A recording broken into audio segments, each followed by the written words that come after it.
In Africa, help is what we do. That is why we at FNB are relentlessly driven to provide real help to you, the passionate and courageous, the creators and the optimists. These are the entrepreneurs we support, the communities we uplift. It is because of you that real help is what we do. FNB, how can we help you? Here on First Issues, we always try to bring to the fore individuals that strive for excellence and their stories. These past few episodes saw us running a series on the importance of mentorship in helping shape the future of individuals enrolled on these programs.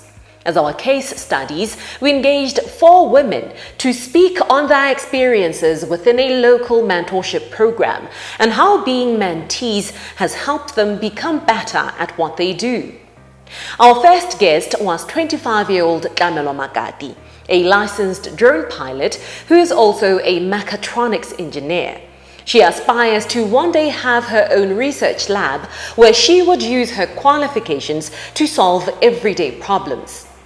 Next, we spoke to naturopath Carolyn Khasefeti, whom after much consideration decided to get her second degree in naturopathy, which helped her use data from her Chinese counterparts to concoct an immunosupport tea. Our guest for the series is Kedumetse Seru. Kedumetse is a biotechnologist with a main focus on plant biotechnology who graduated from the Botswana International University of Science and Technology, a well-deserved reward for having lived through one of the worst losses any child could ever experience. Kedumetse is a 4th of 5 children. As a unit, they could have been 7, except by the time she was 8 years old, Kedumetse had lost both her parents, her father to a car accident and her mother to natural causes. As a young girl, she was raised by her extended family, moving homes frequently to suit her needs as required during any particular time. Being from a family that prays, Kedumetse says she was baptized by the time she was 12 years old and has been a devoted Christian since then through the support of her loving grandmother. While all she yearned for was to be raised by both her parents, Kedumetse details that she's grateful to have been surrounded by a family that was highly supportive of her endeavors, hopes, and dreams. She says while it was difficult at times, she managed to push through to achieve every bit of success that she has today. As a reward for raising her, Kedumetse says her family only asks that she and her siblings grow to be the very best versions of themselves they could ever be. Those words led to her pursuing her degree in plant biotechnology.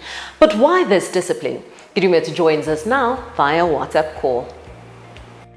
I consider myself an aspiring biopreneur, which is a combination of a biotechnologist and an entrepreneur. Pursuing biotechnology was out of passion. I've always been passionate about life in general, hence biology and biotechnology. Biotechnology to me is more of improving nature and making products out of nature as well. I did more of plant biotechnology and I was very much in love with indigenous and medicinal plants. So I thought I can make an income for combining plant biotechnology and indigenous knowledge by making products, hence my diversion into entrepreneurship. Well, in 2019, I participated in a pitch competition called FemBioBiz at Botswana Innovation Hub, and I happened to obtain first position in student category. Therefore, I represented the country at the African Women Innovation and Entrepreneurship Forum Conference in Cape Town.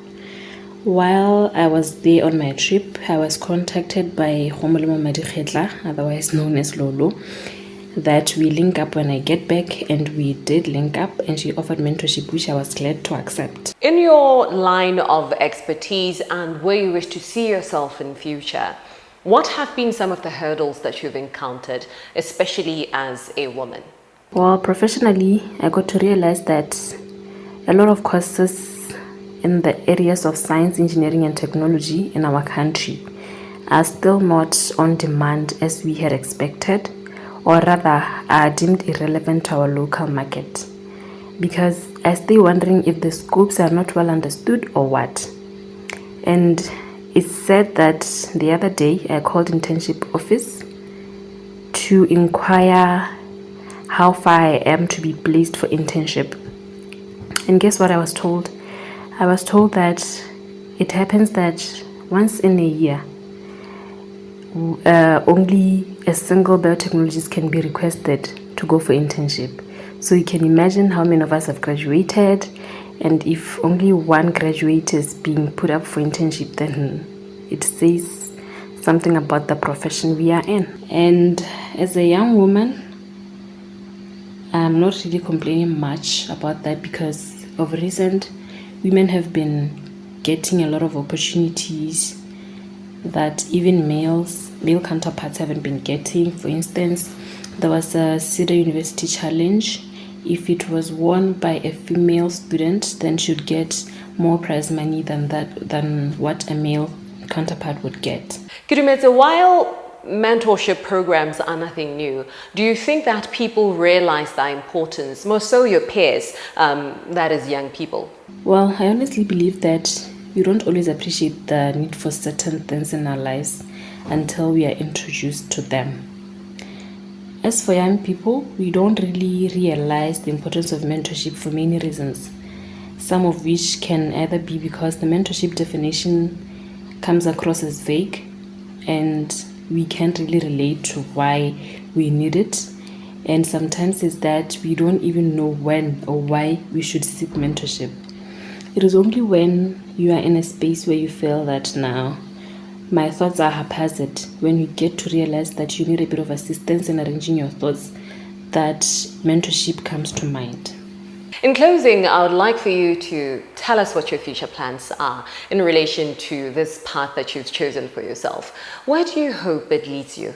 I'm very happy to say that I'm proud of the path I have chosen, because to me it remains a mystery unsolved. I can always explore more to it until I get satisfied that I'm sticking with this particular path in either biotechnology or entrepreneurship. Biotechnology and entrepreneurship are both broad areas with a lot of